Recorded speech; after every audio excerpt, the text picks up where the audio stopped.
Hello everyone, welcome to our channel Capstone Institute of Education. आप सभी का हमारे चैनल पर स्वागत है। और आज हम जिस टॉपिक पर बात करेंगे वो है फार साइटेडनेस। इससे पहले हम लोग नियर साइटेडनेस पर बात कर चुके हैं पिछले वीडियो में। तो आज देखते हैं इसमें क्या होता है, क्या मैकेनिज़्म है इसका। तो ये मैंने एक डायग्राम बना दिया है जिसमें एक ही ऑब्जेक्ट को अलग अलग प्लेस पर रखा है मैंने। बट आप देख पा रहे होंगे कि अगर वो सेम ऑब्जेक्ट है तो वो यहाँ पर छोटा दिख रहा है, यहाँ बड़ा दिख रहा है, यहाँ उससे बड़ा दिख रहा है, यहाँ पे उससे भी बड़ा दिख रहा है। ऐसा क्यों? क्योंकि हमें पता है कोई भी ऑब्जेक्ट जब हमारे नज़दीक आता है तो वो हमें लार्जर अपीयर होता है। इसकी जो विजुअलिटी होती है, विजुअल जो इफ़ेक्ट होता है, विजुअल उसकी जो इमेज होती है वो हमें बड़ी दिखाई देती है। और जैसे जैसे दूर जाते हैं इसका विजुअल जो हमें दिखाई पड़ता है, विजुअल हाइट, वो छोटी होती जाती है। इसलिए जब पास है तो बड़ा दिखाया है, और दूर गया तो उससे छोटा, और दूर गया उससे छोटा, जब और दूर चला गया तो सबसे छोटा दिख रहा है। तो अगर ऐसा है तो इससे होगा क्या? जब ऑब्जेक्ट छोटा है तो उससे आने वाली जो रेज़ होंगी, जो पैरेलल रेज़ होंगी, उनके बीच जो गैपिंग होगी रेज़ के बीच वो कम होगी, और जो ऑब्जेक्ट बड़ा है उनके बीच जो गैपिंग होगी वो ज़्यादा होगी। और बड़ा हो जाएगा तो गैपिंग और बड़ी हो जाएगी, और बड़ा हो गया तो गैपिंग और बड़ी हो जाएगी। तो गैपिंग जो पैरेलल रेज़ आ रही है उनके बीच गैप जितना ही ज़्यादा होगा, जब यहाँ पे वो रेज़ पहुँचेंगी तो लेंस को उन्हें बेंड करने में उतनी ही ज़्यादा पावर लगानी होगी। कौन सी पावर? कॉन्ट्रैक्ट होना होगा उसे। तो कॉन्ट्रैक्ट होना और एक्सपेंड होना ये लेंस की एक एबिलिटी है। जब आँख में कोई दोष ना हो, जब आँख हमारी नॉर्मल हो। लेकिन आँख में दो तरह के दोष आ सकते हैं कि एक लेंस में ये दोष आ गया है कि वो कॉन्ट्रैक्ट एक लिमिट से ज़्यादा नहीं हो सकता, और एक दोष आ गया है जो कि वो एक्सपेंड नहीं हो सकता एक लिमिट से ज़्यादा। तो यहाँ पे क्या हो रहा है कि जो लेंस है वो एक लिमिट से ज़्यादा कॉन्ट्रैक्ट नहीं हो सकता। तो कॉन्ट्रैक्ट नहीं होगा तो क्या होगा? जैसे यहाँ पे देखिए, जब ऑब्जेक्ट छोटा दिखाई दे रहा है तो गैपिंग कम है, और यहाँ जब ये पहुँचता है तो इस रेज़ को कहाँ पहुँचना होगा कि हमें ये ऑब्जेक्ट क्लियर दिखाई दे? रेटिना पर पहुँचना होगा। तो ये जो रेज़ आ रही हैं जो बहुत दूर से आ रही हैं, इनके बीच गैपिंग कम है, और जब इन्हें बेंड करना होगा और उस पॉइंट पे पहुँचना है तो ये इन्हें बेंडिंग कम करनी होगी। तो लेंस को थोड़ा ही कॉन्ट्रैक्ट होना पड़ेगा इन्हें बेंड कराने के लिए, क्योंकि हम पहले जान चुके हैं कि अगर रेज़ को बेंड कराना है तो लेंस को कॉन्ट्रैक्ट होना पड़ेगा, अगर रेज़ को और आगे ले जाना है तो लेंस को एक्सपेंड होना पड़ेगा। ये पिछले वीडियो में हमने समझा था। तो ये जो रेज़ आ रही हैं जो बहुत दूर से आ रही हैं, उनके बीच गैपिंग कम है, तो इन्हें इस रेटिना पर पहुंचने के लिए बहुत कम बेंड होना पड़ेगा। जबकि यहाँ से जो रेज़ आ रही हैं, ये रेज़, इन्हें रेटिना तक पहुँचने के लिए थोड़ा सा ज़्यादा बेंड होना पड़ेगा।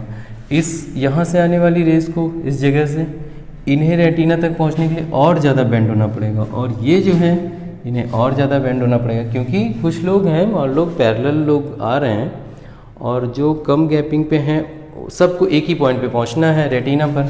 तो जिनके बीच गैपिंग कम है उन्हें उस पॉइंट पे पहुंचने के लिए थोड़ा बेंड होना पड़ेगा। जो दूर दूर हैं उन्हें इस पॉइंट पे आने के लिए ज़्यादा बेंड होना पड़ेगा, और जो दूर है गैपिंग उन्हें उसी सेम पॉइंट पर पहुँचने के लिए और ज़्यादा बेंड होना पड़ेगा। तो लेंस के अंदर अब ये कैपेसिटी लिमिटेड हो चुकी है कि वो बहुत ज़्यादा बेंड नहीं हो सकता, एक लिमिट तक ही बेंड हो सकता है। तो यहाँ पे यही दिखाया गया है कि वो कहाँ तक बेंड हो सकता है। तो फर्स्ट वाले ऑब्जेक्ट से आ रही है जो इमेज, उसके लिए ये बेंड हो सकता है, क्योंकि कम बेंड होना है तो हो सकता है, इतनी एबिलिटी है उसके अंदर। बेंड हो गया और ये रेज़ रेटिना पर पहुँच गई, यहाँ का ऑब्जेक्ट हमें दिखाई देगा।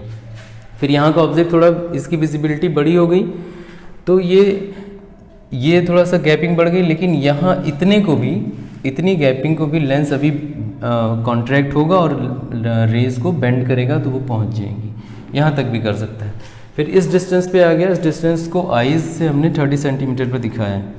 तो यहाँ से भी अभी लेंस के अंदर इतनी एबिलिटी है कि इतना गैप ज़्यादा हो गया है, फिर भी वो कॉन्ट्रैक्ट होगा और इसे भी रेटिना पर पहुँचा देगा।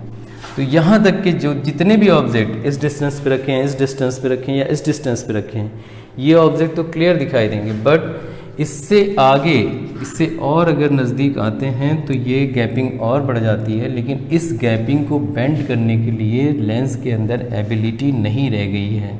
लेंस के अंदर ये एबिलिटी कॉन्ट्रैक्ट होने, इतना कॉन्ट्रैक्ट ये नहीं हो पाएगा।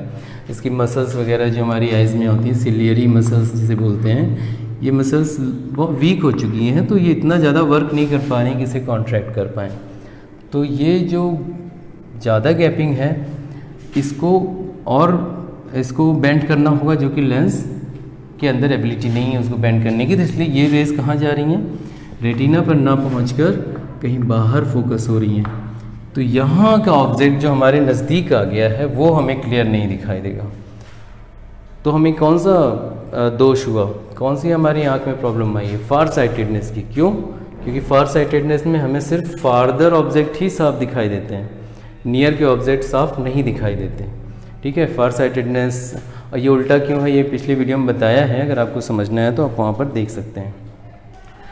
तो फार साइटेडनेस है, that means farther object he clear दिखाई देंगे। और वो क्यों दिखाई देंगे अभी भी समझाया गया है। जो नज़दीक आ गया है उसको बेंड नहीं कर पा रहा है, लेंस की बेंडिंग जो पावर है रेज को बेंड करने की या इसके कॉन्ट्रैक्ट होने की, वो नहीं कर पा रहा है। तो लेंस के कॉन्ट्रैक्ट होने की पावर या एक्सपेंड होने की जो पावर है उसे हम लोग कहते हैं एकोमोडेशन पावर या समंजन क्षमता। तो वो लेंस की कमज़ोर हो चुकी है। अभी ये क्या कर सकता है, बहुत ज़्यादा एक बेंड नहीं, मीन्स बहुत ज़्यादा कॉन्ट्रैक्ट नहीं हो सकता। तो कॉन्ट्रैक्ट नहीं हो सकता तो जो बड़े ऑब्जेक्ट हैं उनकी रेस को नहीं पहुंचा पाएगा रेटिना पर, बाहर जाएंगी और हमें पास की चीज़ें नहीं साफ दिखाई देंगी, दूर की चीज़ें साफ दिखाई देंगी। तो इसे हम लोग कहते हैं फार साइटेडनेस, कि हमें दूर की चीज़ें ही, दूर के ऑब्जेक्ट ही क्लियर दिखाई देंगे, पास के नहीं दिखाई देंगे। क्यों नहीं दिखाई देंगे आप डायग्राम में क्लियरली समझ सकते हो। ओके, तो ये है हमारा फार साइटेडनेस। ऐसा ही कुछ नियर साइटेडनेस में भी हुआ है। जैसा मैंने कहा था ना कि ऐसा क्या है कि यहाँ की रेज नियर साइटेडनेस में सिर्फ नियर ऑब्जेक्ट क्लियर दिखाई देते हैं और फार्दर ऑब्जेक्ट नहीं दिखाई देते। तो मैंने कहा था कि ऐसा क्या है कि यहाँ की रेज तो पहुँच जा रही हैं लेकिन यहाँ की रेज नहीं पहुँच पा रही हैं रेटिना पर, यहाँ दूर वाली रेज पहले गिर जा रही थी। तो वहाँ पे भी यही था कि लेंस दूर वाले ऑब्जेक्ट की जो रेज आती थी वो पहले गिर जाती थी। और क्यों गिर जाती थी? क्योंकि लेंस में ये एबिलिटी अब कम हो गई है कि वो एक्सपेंड हो सके। फार साइटेडनेस में कॉन्ट्रैक्ट होने की एबिलिटी कम हो गई है और नियर साइटेडनेस में एक्सपेंड होने की एबिलिटी कम हो गई, क्योंकि अब ये यहीं पे गिर जा रही हैं रेज जो यहाँ से आ रही हैं। नियर साइटेडनेस में क्या होता था, फार्दर ऑब्जेक्ट हम नहीं देख पाते थे। क्यों? क्योंकि वो फार्दर ऑब्जेक्ट को वहाँ पहुँचाने के लिए क्या होना होगा, उसे एक्सपेंड होना होगा। तो एक्सपेंड नहीं हो पा रहा था वो, इस वजह से वो हमें नहीं दिखाई दे रही थी। तो जब एक्सपेंड नहीं हो पाएगा तो हमें नियर साइटेडनेस होगी, और जब वो कॉन्ट्रैक्ट नहीं हो पाएगा ज़्यादा तो फिर फार साइटेडनेस होगी। ये बात हम अगर पूरी तरह से समझना है, अभी तो यहाँ तो समझ में आ गया फार साइटेडनेस, नियर साइटेडनेस के बारे में इसी लॉजिक को अगर देखना है तो आप प्रीवियस वीडियो देख सकते हैं। तो ये था पूरा फार साइटेडनेस का कॉन्सेप्ट।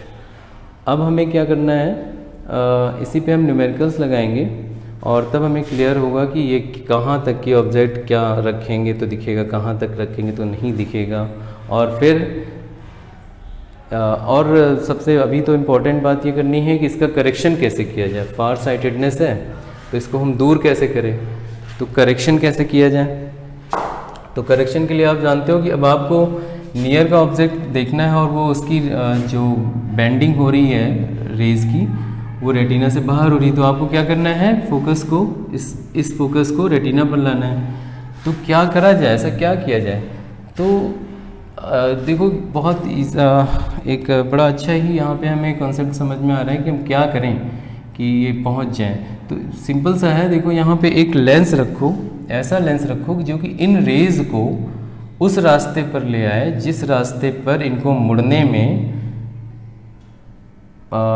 मुड़ने पर ये पहुंच जाए रेटिना पर। तो वो रास्ता कौन सा है, दिख ही रहा है, वो रास्ता ये रेड वाला है। ये जो रेज आ रही है इस रास्ते पे, अगर ये वाइट वाली रेज ये जो है इस रास्ते पर आ जाए तो वो रेटिना पर पहुंच जाएगी। इसका मतलब इसे और बेंड कराना है। तो और बेंड कराना है तो यहाँ पे हमें कौन सा लेंस लगाना होगा, यहाँ पर हमें लगाना होगा कॉन्वेक्स लेंस। ये कॉन्वेक्स लेंस अगर हम लगा दें यहाँ पे कॉन्वेक्स लेंस लगा दें तो कॉन्वेक्स लेंस क्या करता है, बेंडिंग करता है। तो यहाँ से क्या हो जाएगी, अब ये यहाँ ना जाकर ये इस रास्ते पे आ जाएगी रेड वाले के, और ये भी यहाँ ना जाकर रेड वाले के रास्ते पे आ जाएगी, और रेड वाले के रास्ते पे अगर आएगी तो क्योंकि रेड वाला पहुँच रहा था तो ये भी पहुँच जाएगा। ये वाली रेज पहुँच रही थी ना रेटिना पर, तो ये रेज भी रेटिना पर पहुँचने लगेंगी, और इस तरह से हमारा करेक्शन हो जाएगा फार साइटेडनेस का, और हमें पास की चीज़ें भी साफ दिखने लगेंगी। तो हम कौन सा लेंस यूज़ करेंगे? कॉन्वेक्स लेंस, क्योंकि कॉन्वेक्स लेंस क्या करता है? बेंडिंग करता है, और बेंडिंग करके ये क्या कर रहा है? वो रेज जो कि यहाँ से जा रही थी अब उनको वहाँ ले जा रहा है, जिस जगह से उस रेज के रास्ते पे ले जा रहा है, जो जिस रास्ते से रेज कहाँ रेटिना पर पहुँच जाएगी। जैसे देखो रेड वाली रेज पहुँच रही थी ना, तो इस जो रेज नहीं पहुँच रही थी उसको इस लेंस ने क्या किया? इस रेज की रास्ते पर ले आया, यहाँ पर इस रेज के पाथ पर ले आया। जब इस पाथ पर हैं तो वो पहुँच रही थी तो ये भी पहुँचेगी रेटिना तक, और इस तरह से करेक्शन हो जाएगा। ठीक है, तो हम कौन सा लेंस यूज़ करते हैं? Convex lens. ठीक है, तो अब इस पर हम न्यूमेरिकल करेंगे तो फिर ये पूरी तरह से क्लियर होगा। Thank you. एक बात और, please like, share and comment and promote our channel. Thank you.